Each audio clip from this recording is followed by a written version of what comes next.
Bonjour, je suis Monsieur Georges Ndiaino, responsable de la ligne conseil au sein du cabinet Troisième Partenaire Conseil, qui est à l'initiative des la troisième édition des Journées Pétrole, qui s'est initiée à Dubaï, du 28 au 31 mai.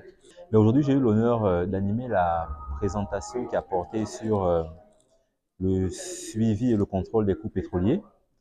Faut dire que le thème de cette année portait sur la négociation et le suivi des contrats. Aujourd'hui, les CPP se veulent un levier de développement pour nos économies nationales qui, pour la plupart, sont encore très dépendantes des revenus tirés des ressources extractives.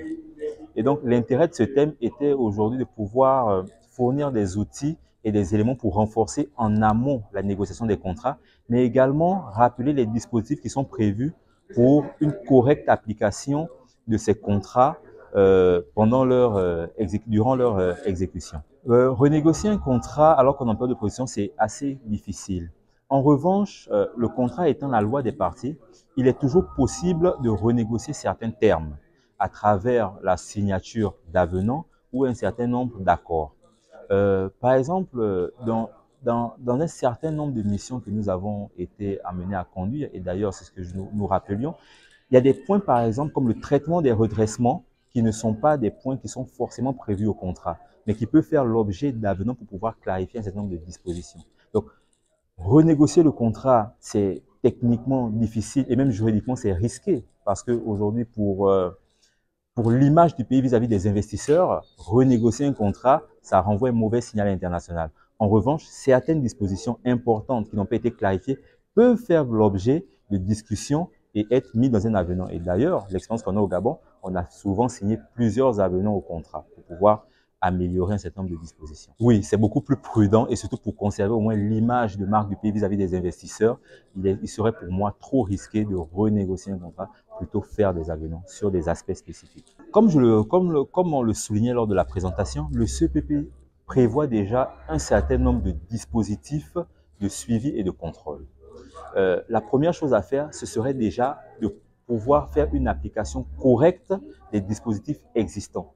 Parce que ce qu'on a souvent eu à constater au travers de notre expérience, c'est une certaine faiblesse de l'administration vis-à-vis de l'application des dispositions qui sont prévues. Nous avons vu que parmi les limites aujourd'hui au contrôle, il y a parfois la non-systématisation des contrôles. Les administrations ne planifient pas suffisamment les contrôles.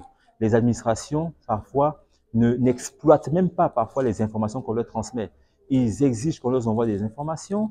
Les compagnies parfois font l'effort de transmettre des reportings, des déclarations que l'administration n'exploite pas. Pour moi, la première chose déjà, ce serait de pouvoir mettre une certaine rigueur dans l'application des dispositifs qui sont déjà existants. Maintenant, le deuxième point, oui, il est vrai que certains dispositifs dans leur application ne sont pas clairement précis. Et là, il faudrait mener un travail de réflexion, un atelier conjoint en s'appuyant sur les rapports d'audit qui ont été faits. Et là, je partage l'expérience du Gabon. Beaucoup d'aménagements ont été apportés dans le code des hydrocarbures et dans nos contrats sur la base des rapports des audits que nous avons faits. En relevant un certain nombre d'anomalies récurrentes, nous avons aujourd'hui pu légiférer sur ces problématiques-là. Il faut dire que c'est une question très intéressante parce que aujourd'hui, dans le modèle des projets pétroliers, la grande incertitude, justement, c'est le prix. C'est l'élément qu'on ne contrôle pas, ni l'opérateur, ni l'État. Et on peut avoir les meilleurs modèles possibles, on n'est jamais à l'abri d'une chute du cours. Si le cours augmente, c'est tant mieux pour nous, mais si le cours y baisse, voilà. Et donc, pour ça, aujourd'hui, au niveau de l'expérience du Gabon, ce qui est fait, c'est que les prix officiels sont déterminés via une commission qui définit ce que nous, on appelle à notre niveau prix de cession officiel et permet aujourd'hui de pouvoir encadrer la façon d'encadrer plutôt les prix qui sont utilisés pour pouvoir aujourd'hui faire les mécanismes de partage. Mais en ce qui concerne de façon au niveau international la fixation des prix, malheureusement, c'est un aléa, comme dans toute activité économique, qu'on ne peut pas contrôler. Mais en revanche, il convient de pouvoir encadrer les prix qui seront utilisés dans le cas de l'application du CEPP, pour ne pas laisser à l'opérateur l'initiative d'utiliser des prix de conversion qui lui sied. Parce que ce qu'il faut savoir, c'est que les dépenses sont engagées en unité monétaire, alors que le partage est fait en baril. Il faut bien pouvoir maîtriser ce facteur de conversion-là. Et ça, c'est la marge de manœuvre qu'a l'administration. Maintenant, après, sur l'impact des cours, malheureusement, il n'y a pas grande marge de manœuvre dessus. Ce sont des aléas liés à toute activité économique. Parfois, c'est favorable, parfois, ça ne l'est pas. Nous sommes à la 3e édition et j'ai l'honneur d'appartenir au cabinet qui a l'initiative de ces journées pétrole. Lorsque ces journées pétrole ont été lancées, nous avions comme public cible les administrations et les sociétés nationales. Et aujourd'hui, ma satisfaction est grande de voir que la résonance des premières éditions a touché d'autres acteurs du pétrole.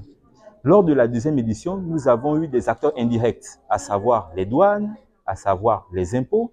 Et là, pour cette 3e édition, ma satisfaction elle est plus grande parce que nous avons d'abord pu toucher un large panel de pays. Nous avons de nouveaux participants comme Madagascar, comme le Comore. Et aujourd'hui, nous avons également d'autres acteurs économiques, même du secteur privé, aujourd'hui qui s'intéressent à cela. Et je pense que c'est quelque chose de très intéressant parce qu'aujourd'hui, le secteur pétrolier, c'est un secteur fondamental, mais c'est également un secteur transversal qui a des retombées sur beaucoup de pans de l'économie. Donc, ce serait bien que divers acteurs aujourd'hui puissent mettre en synergie leurs connaissances pour un partage d'expériences et aujourd'hui rendre l'Afrique plus forte. Et notre narratif, c'est Journée Pétrole, c'est un événement par les Africains, pour les Africains.